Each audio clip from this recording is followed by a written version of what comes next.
Welcome to my trip my stories. ഞങ്ങളുടെ road ട്രിപ്പിലെ മൂന്നാമത്തെ ദിവസം ഞങ്ങൾ പോയത് മൗണ്ട് റഷ്മോറിലേക്കായിരുന്നു.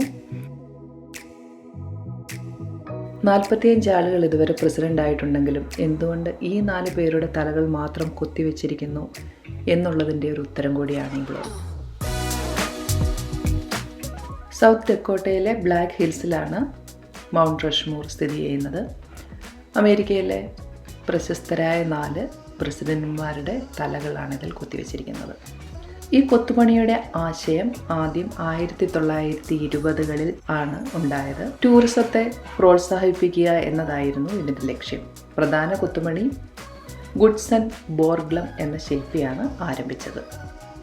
കൊത്തുപണി 1927 ആരംഭിച്ചു. പ്രസിഡന്റ് കാൽവിൻ കോളിഡ്ജിൻ്റെ കാലത്താണ് ഇത് ആരംഭിച്ചത്.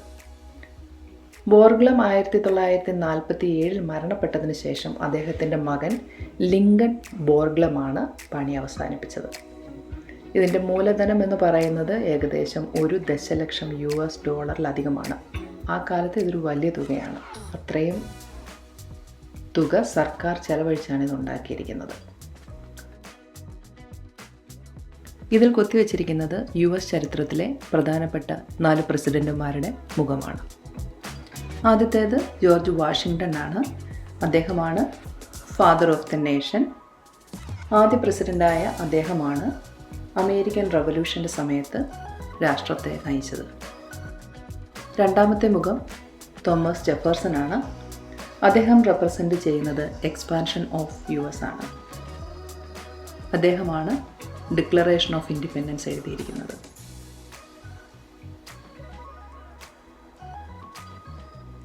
ലൂസിയാന പർച്ചേസിലൂടെയൊക്കെ അമേരിക്കയുടെ വിസ്തൃതിയെ ഡബിളാക്കിയത് അദ്ദേഹമാണ്. നിക്കലിൽ കാണുന്നത് തോമസ് ജെഫേഴ്സൺ ആണ്. അതിനുശേഷമുള്ള മുഖം തിയോഡോർ റൂസ്വെൽറ്റിൻ്റേതാണ്. അദ്ദേഹം റെപ്രസെൻ്റ് ചെയ്യുന്നത് ഡെവലപ്മെൻറ്റ് ഓഫ് US ആണ്.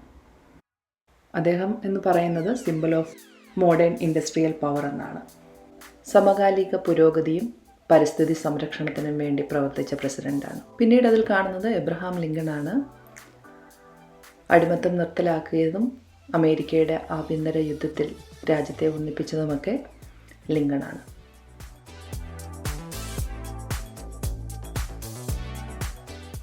ഇതിന് താഴെയായിട്ട് തന്നെ ഒരു ചെറിയ മ്യൂസിയവും ഒരു തിയേറ്ററും ഒക്കെ ഉണ്ട്. അപ്പോൾ ഇതിൻ്റെ ചരിത്രവും ഈ പ്രസിഡന്റുമാരുടെ അച്ചീവ്മെൻറ്റ്സും അവരുടെ സംഭാവനകളും എല്ലാം ആ ഒരു മുറിയിൽ വെച്ചിട്ടുണ്ട്.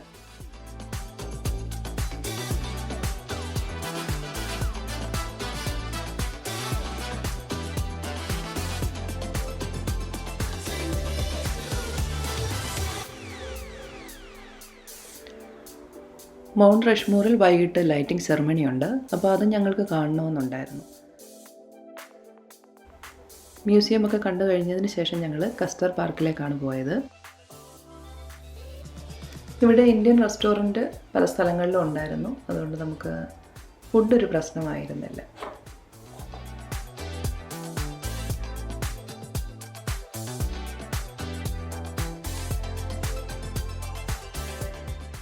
കസ്റ്റർ പാർക്ക് എന്ന് പറയുന്നത് സൗത്ത് ഡക്കോട്ടയിലെ ഒരു സ്റ്റേറ്റ് പാർക്കാണ്. ഒരു വൈൽഡ് ലൈഫ് റിസർവ് ആണ് ബ്ലാക്ക് ഹില്ലിലെ.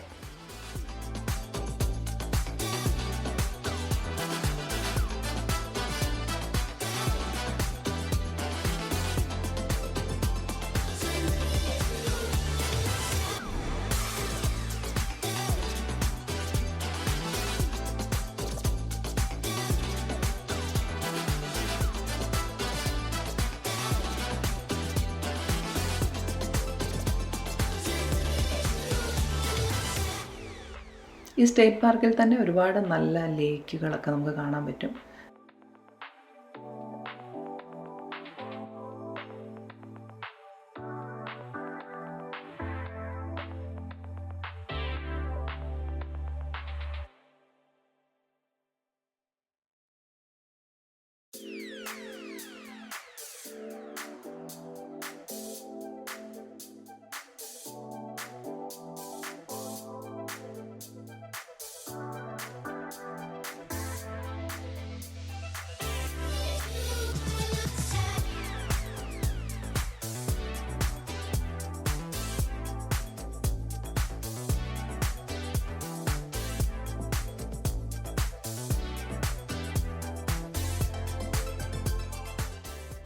ഈ കസ്റ്റർ പാർക്കിനകത്ത് തന്നെ ഒരു ചർച്ചും ഉണ്ടായിരുന്നു. അപ്പോൾ അത് കാണാനും ഞങ്ങൾ ഇടയ്ക്കൊന്ന് പോയി.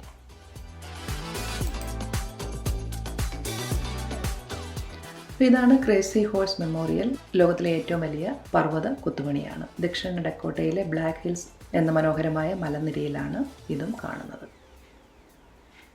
ഇത് വെറും ഒരു ശില്പം മാത്രമല്ല, അമേരിക്കൻ നാട്ടുവംശക്കാരായ ലക്കോഡ ജനതയുടെ അഭിമാനത്തിൻ്റെയും പൈതൃകത്തിൻ്റെയും ചിഹ്നം കൂടിയാണ്. 1948 ലോക പ്രശസ്ത ശില്പിയായ കോർച്ചാക് സിയോൾകോവ്സിയും ലക്കോഡ നേതാവായ ഹെൻറി സ്റ്റാൻഡിംഗ് ബെയറും ചേർന്നാണ് ഈ ദൗത്യത്തിന് തുടക്കം കുറിച്ചത്. 75 വർഷത്തിലധികമായിട്ട് ഇതിപ്പോഴും നിർമ്മിച്ചുകൊണ്ടേയിരിക്കുകയാണ്. ഇത് പൂർത്തിയാക്കിയാൽ മൗണ്ട് റിഷ്മൂറിനേക്കാൾ വലുതായിരിക്കും. പക്ഷേ ഇവർ ചെയ്യുന്നതെന്ന് വെച്ചാൽ, ഗവൺമെൻറ് പലതവണ ഇവരെ സഹായിക്കാമെന്ന് പറഞ്ഞിട്ടും അവരതൊന്നും തന്നെ, ആ സഹായമൊന്നും തന്നെ സ്വീകരിച്ചിട്ടില്ല. അവരുടേതായ രീതിയിൽ അവർ കഴിഞ്ഞ 75 വർഷമായിട്ട് ഈ ഒരു ശില്പം കൊത്തിക്കൊണ്ടേയിരിക്കുകയാണ്. അപ്പോൾ ഇവിടേക്ക് പോകാനായിട്ട് നമുക്കവിടെ ബസ്സുകളൊക്കെ ഉണ്ട്. പക്ഷേ ഞങ്ങൾ ചെല്ലുന്ന സമയത്ത് ശക്തമായ മഴയും ഇടിയായിരുന്നു. അതുകൊണ്ട് ബസ് സർവീസൊക്കെ നിർത്തി വെച്ചിരിക്കുകയായിരുന്നു.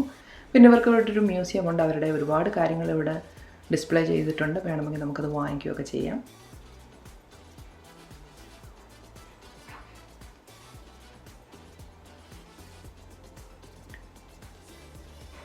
ഇത് സർക്കാരിൻ്റെ ധനം ഉപയോഗിക്കാതെ 100% സ്വകാര്യ ധനസഹായം കൊണ്ടാണ് ഇത് ചെയ്തിരിക്കുന്നത്. കൂടാതെ ഇന്ത്യൻ മ്യൂസിയം ഓഫ് നോർത്ത് അമേരിക്കയും കൾച്ചറൽ സെൻറ്ററും ഇവിടെ സ്ഥിതി ചെയ്യുന്നുണ്ട്. അതാണ് നമ്മൾ ഈ കാണുന്നത്. ഇതൊരു സംസ്കാരത്തിൻ്റെയും അതിജീവനത്തിൻ്റെയും ഭാവിയിലേക്കുള്ള പ്രതീക്ഷ കൂടിയാണ്. എൻ്റെ ഭൂമി എൻ്റെ പിതാക്കന്മാരുടെ ശവങ്ങൾ കിടക്കുന്ന സ്ഥലങ്ങളിലാണ് എന്ന ക്രേസി ഹോഴ്സിൻ്റെ പ്രശസ്തമായ വാക്യം ഈ ശില്പത്തിൽ പ്രതിഫലിക്കുന്നുണ്ട്.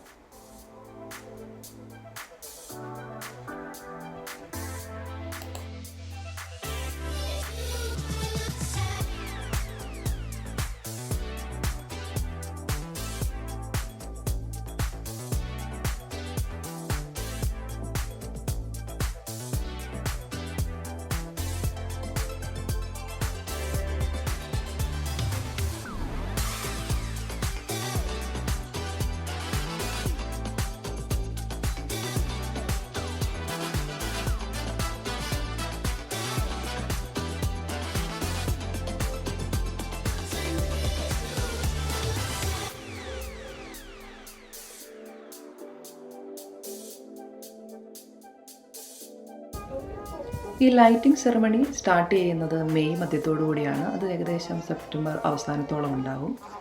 ഏകദേശം 8:45 കൂടിയാണ് ഇത് സ്റ്റാർട്ട് ചെയ്യുന്നത്. 45 മിനിറ്റോളം ഉണ്ടാവും ഈ പ്രോഗ്രാം. ഇത് പ്രധാനമായിട്ടും ഒരു പേട്രിയോട്ടിക് പ്രോഗ്രാം തന്നെയാണ്. ഇത് തുടങ്ങുന്നത് ഈ മോണുമെൻറ്റിനെ സംബന്ധിക്കുന്ന ഒരു ചെറിയ ഫിലിമോട് കൂടിയാണ്. അതിനുശേഷം വെറ്ററൻസിനോടുള്ള ആദരം, അതുപോലെ ദേശഭക്തി ഗാനങ്ങൾ, അങ്ങനെ പല പല പരിപാടികളിലൂടെയാണ് ഇത് പോകുന്നത്.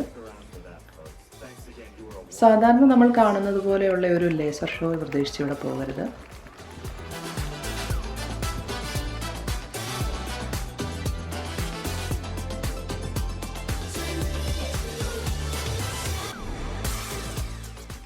എന്തുകൊണ്ട് ഈ 4 പേരുടെ മുഖം മാത്രം ഈ കല്ലിൽ കൊത്തിവെച്ചിരിക്കുന്നു എന്ന് ചോദിച്ചാൽ അതിനുള്ള ഉത്തരം, അത് റാൻഡമായിട്ട് സെലക്ട് ചെയ്തതല്ല.